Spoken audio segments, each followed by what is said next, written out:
I'm Lou Parisi, a veteran of the Marine Corps 1944 to 1946. I moved to Lock Harbor from Jersey City in 1969 in December and have been a resident ever since. But the town really had its biggest influx of celebrities when my friend Ken Mahan moved 3 months later and added the glamour and tradition and history to our town. So I want to introduce my friend Ken Mahan, Dr. Mahan. Yeah, thank you. Yes, I'm Dr. Kenneth Mahan. I served in World War II from November 1944 to 1946. And as Lou mentioned, I moved here in Lock Harbor from Jersey City also in 1970, March of 1970. And we've been close friends ever since. And so tell me about that picture. Well, I was 18 years old at the time that was taken, and I just got out of Paris Island, I suppose, and yes. And so yeah, who is the young man you see in that picture there? Well, certainly it's not the man I see when I shave myself every morning. Yes. It's somewhat different. It's hard to believe it's the same guy, but yes. But what a difference a day makes, but what a difference 70 years make, if you can imagine, yes. And so just tell me about the uniforms. Was that the... Well, that's the, I never had blues, but in the studio they gave you a jacket to put on so that you were like more professional. But this is our really dress uniform, the Grange, the Marine. When I was on leave in Jersey City, it's Jersey City Park, and I was very like the October of 1944 when I left 14-day leave from Paris Island before Camp Lejeune before going overseas, yes. Now this is me when I was a private in the Army. I was 18 years old also. Oh God, you look very young there. Yeah, I would have guessed like 16. And this is in 1945 when I was going overseas in San Francisco, and the fellow next to me is my best buddy named Murphy. So he was from Michigan, and we were about to, this a few days before we got on the ship going over into the Pacific. 1945. I served in World War II from November of 1944 to December 1946. I served in World War II with the 1st Marine Division from 1944 to 1946. I was drafted out of college. I was third year in college at Hampton Institute in Hampton, Virginia. And suddenly I got the message to come into the service. They send you a telegram. They send it to the school, and you open the telegram, so you must report to Richmond, Virginia at such and such hour on such and such a day. And they pay for the transportation to Richmond, and then the Army people were waiting for you there, the inductees, to take you around and take you under their wing and keep you from then on till a long time. Basic was in Paris Island for 11 or 12 weeks. After that, we had a short leave at home, went back to Camp Lejeune for 1 month of advanced training, then took a troop train from Camp Lejeune to the West Coast to San Diego, went aboard a troop ship and went to the South Pacific. And then from Fort Meade, I went to Fort Bragg to do my basic training, and that was for 6 months, and in the Field Artillery Division at that time. I had mixed feelings about it. I was in the college, and I wanted to complete my college first, but having received this message, I knew that was preceded or superseded my going into college, finishing college. And of course, I wasn't jumping up and down, but I was able to serve my country and as best I could at that time. And I wanted to go, and I'm an adventurous person, so that was a chance to be adventurous in a sense, going into the service and doing something different. I felt that the war was a necessary thing.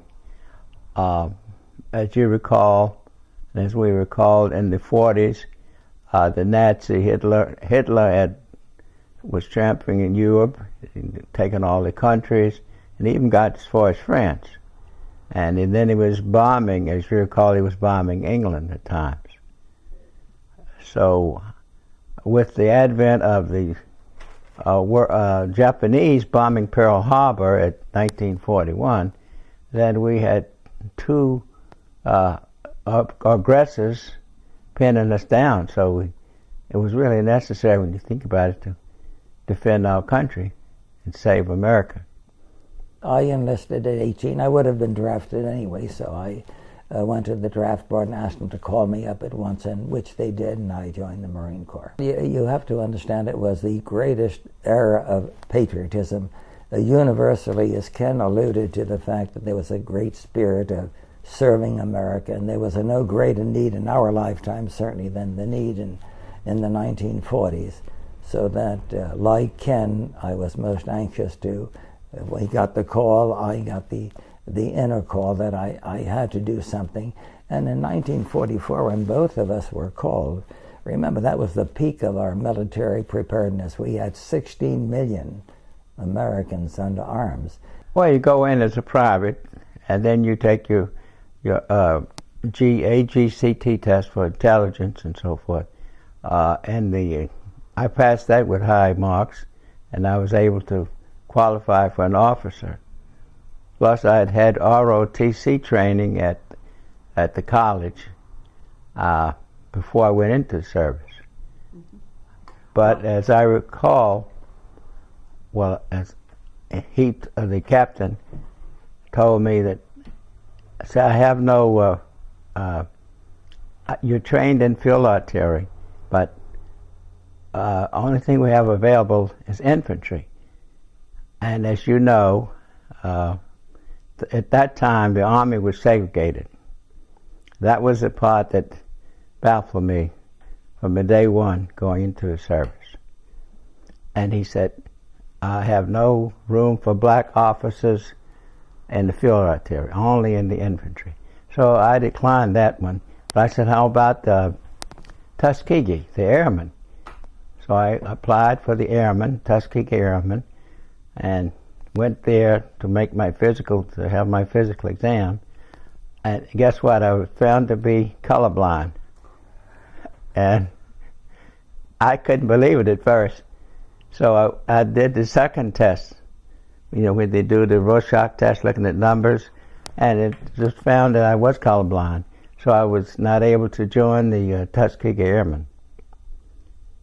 I was sent overseas into the Philippines, and I finally went into the 93rd Infantry. That was an all-black infantry, the only black infantry in the South Pacific, under direct command of General MacArthur.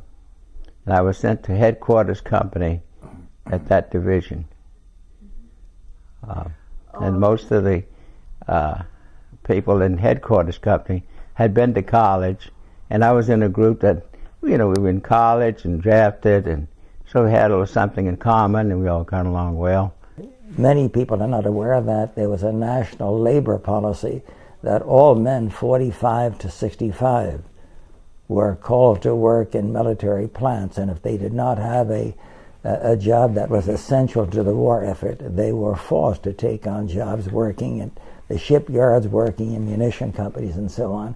And it was not only all of the men that were involved, but you must understand this was the great migration of women and housewives from the kitchen to the workplace. And Rosie the Rivet, I suppose, is the example of that. And the women, of course, and without their efforts, of course, the war could have taken on a different turn. And not only the men and women, but children also were involved. And if you speak to some of the older people, there was the recycling. You save the paper, you save the toothpaste, you save the silver and foil, and everything was reusable. And remember too, so that everyone shared in the sacrifice. There was complete rationing: gasoline, shoes, meat, sugar, and there was a complete preparedness. We had to be trained in air raid alerts, and every block had its own air raid warden, so that the entire company was primed, of course, in the support of the country. The war bonds, the bands, the parades, the flags, and you couldn't pass a window of any street in Jersey City without seeing a flag with at least one blue star. And some of them in Jersey City, as Ken will tell you, not only had one star, but these were immigrant families, Italian, Irish, Polish, and black, and so on. They had 5, 6 children, and it was not unusual to see the window gracing 4 and 5 stars, indicating the men that went into the service. So that there was I call it the golden age of American patriotism, and I pray for the time when we can see this unity of purpose. Ken mentioned that sad episode, of course, the segregated service. I was very disheartened to enter the service like that, because we were all fighting to save America, but in racial segregation, apartheid, you in one section of the ship, one section of the company, and the bus rides were segregated as well in North Carolina.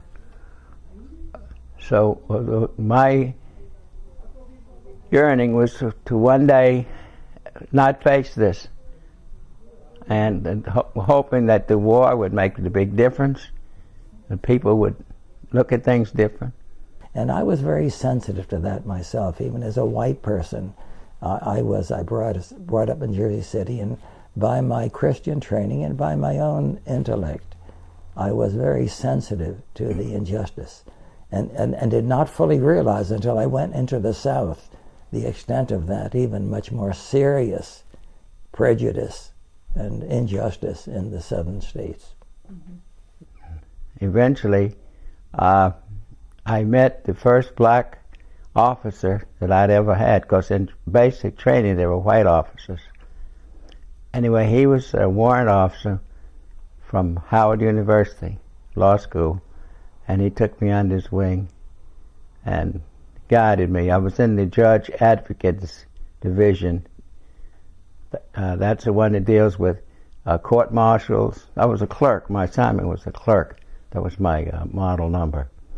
So I was a clerk there, and I was typing up reports from the stockade and for court martials, getting them ready for court martials.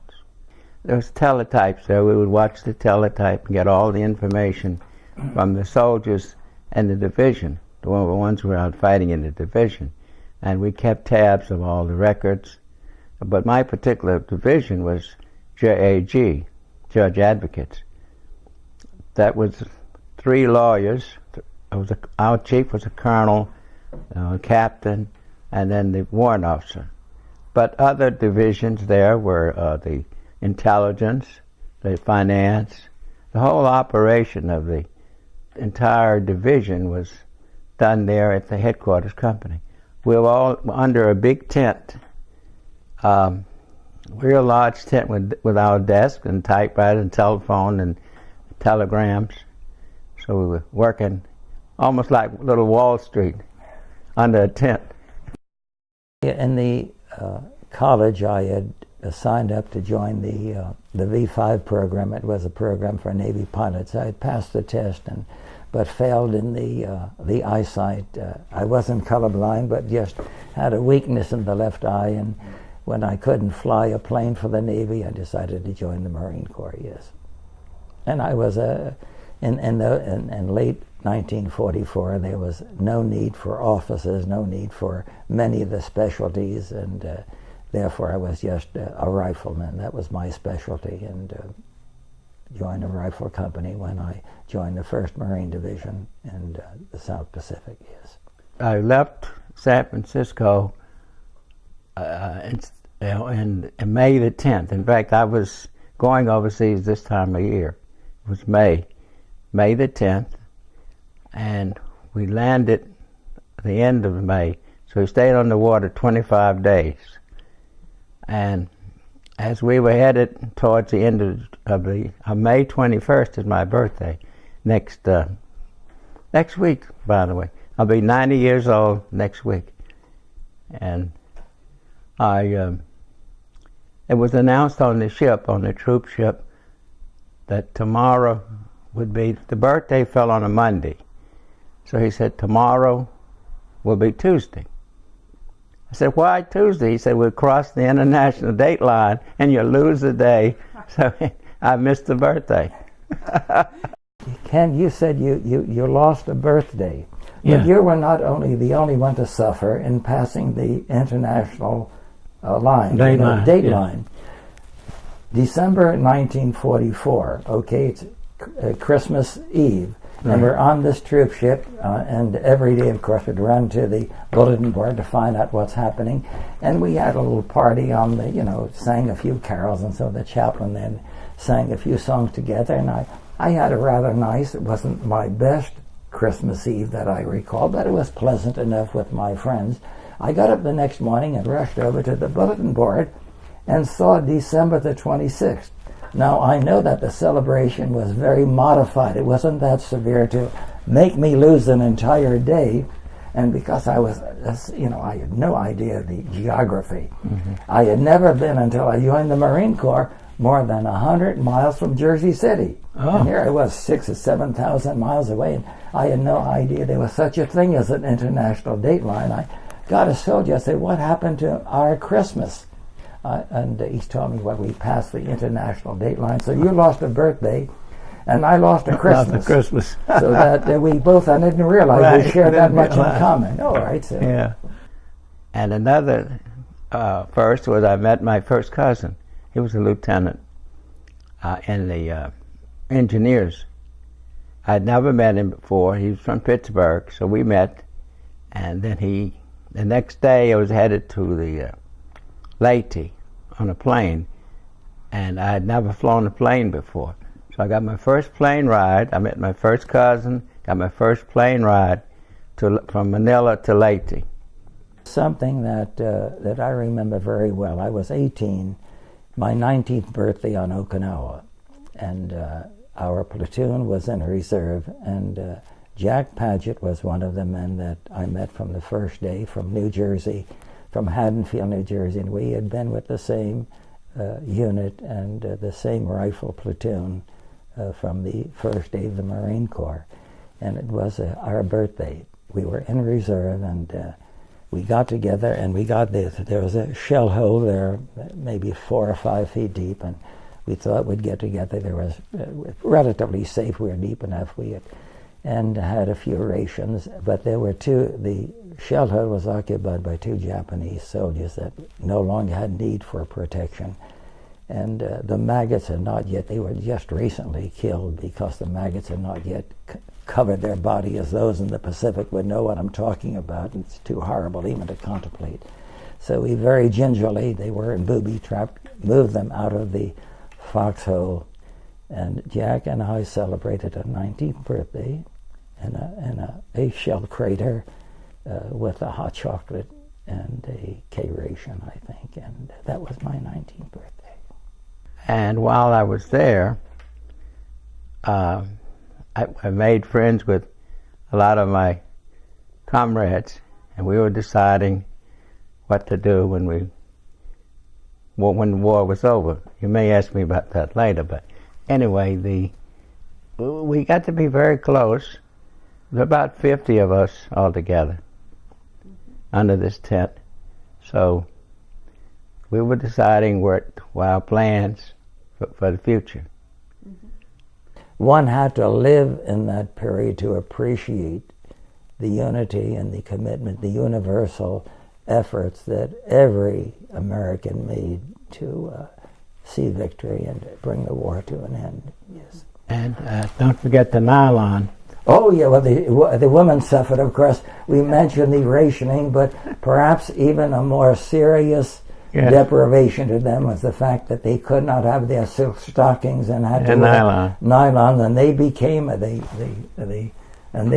of course on the black market. I suppose that there was no more prized item to bargain with than a pair of nylon stockings. Right, and for the making the parachutes and everything. Yes. And then also the food, as far as the meat. There was a ration. Horse meat. They said they were serving horse meat during those days.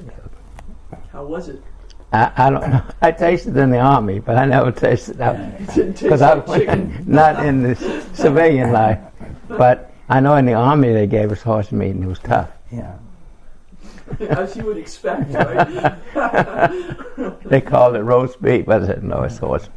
Well, it's roasted horse. One of the most memorable moments, I had been evacuated from Okinawa a few days after I had been hit in a hospital ship to Guam. And I was in Guam for maybe 4 or 5 months at the hospital, but I was there during the very vivid moment during the first atomic bomb in August the 6th when Hiroshima was attacked. And I remember, I'm 19 years old, our units, and of course, and Ken would remember. Yeah, I remember that too. You remember that everyone was prepared for the invasion of Japan. Now, people have to realize that after Iwo Jima and Okinawa, it became evident with the losses, we had already lost 406,000 Americans. And comparing mathematically, if you just consider the losses in Iwo Jima and Okinawa, of course, and then multiply that, then remember the Japanese still had 2,000 men under arms. The population, the women and children were prepared even with bamboo sticks. And the defense of the island of Okinawa, for example, part of the Japanese possessions, the ferocity and the refusal to surrender just gave an indication that had the plans for the invasion of Japan been followed as they were set for November the 1st, at the best estimates that there'd be a loss of Americans for over 500,000, if not 500,000 killed, not counting the wounded. And so when we heard about the bomb, and I heard it, I knew that I was out of the war, but I realized that our units... Yeah, I heard it. I've heard about it. We certainly, I would not be involved, but and therefore there was a certain jubilation, and that was followed on the 9th when Nagasaki was bombed. Hard to describe, but you feel it. You feel it. I'll never forget that sight of those ships. Yeah. And having gone through the suffering and humiliation that you see there, destruction, and as well, when I first came into Manila, when I first landed there, the Japanese had destroyed Manila. The buildings were leaning, and people were in poverty, and everything looked, they wouldn't say a bombshell. Many bombs had hit these large buildings. It's like you speak of the towers in New York. There were just hundreds, thousands of buildings leaning and destroyed like that. When I got older, got home, of course, the moral question of incinerating over 100,000 innocent civilians. Now, at Okinawa, I wonder how many people know that over 100,000 civilians were killed, men, women, and children. And it's not a loss that many of us are aware of, but if you had seen some of the bodies, you'd realize the injustice. But of course, they were programmed into that. The Japanese troops told them they would only undergo unspeakable horrors if they tried to surrender, so that they would not. And the result is there was no way that their lives could be spared. But when I got home, of course, and one tried to measure the morality of incinerating those with such a weapon. It gets you in the gut, as you say. It's a gut feeling that you get that you never forget. Just seeing that, that misery and carnage. We pray, and I'm here with Ken, with other veterans and other families, and we pray that somehow the Lord will give all of us, human beings from all continents and all groups, the realization that really we do ourselves the greatest injustice. And if we could think of all of that energy that we spent in destroying one another, if we had, as Ken did with his life, use that energy, use those talents, use those gifts to make our lives just a bit more pleasant. But that's another story. And I got news that the war was, I was being discharged in 1946. They put us on terminal leave at first and sent us back home and let us take the leave, about 2 months, I think it was, of leave before the actual effective date of the discharge. And as I mentioned before, we had been planning what we were going to do after the war. So my plan was to be a doctor. I was sitting in the jungles of the Philippines. I want to be a doctor when I come out. As you remember, Congress had passed a GI Bill. It gave the soldiers a chance to get their education. And you were matched. Each day that you were in the service, they would match the amount of days you could go back to school. So I was in the service over 2 years, so I had over 2 years to return to school, get my bachelor's degree, and then go into medicine. But I didn't have enough to go all the way through medicine. I went halfway, but I was determined to finish. I got a job in the Census Bureau, a government job, so I went to med school in the day and worked at night to complete my medical degree. And then there are a lot of racial firsts. Jackie Robinson broke the color line in baseball. And in 1948, President Truman desegregated the armed services. And that was a big thing. And as it turned out, in 1952, when I finished medical school, President Truman was our commencement speaker. And he was the first president to ever speak to Howard University to give their commencement speech. And so that was quite a thrill to get his blessings and get us out into the world and make a change.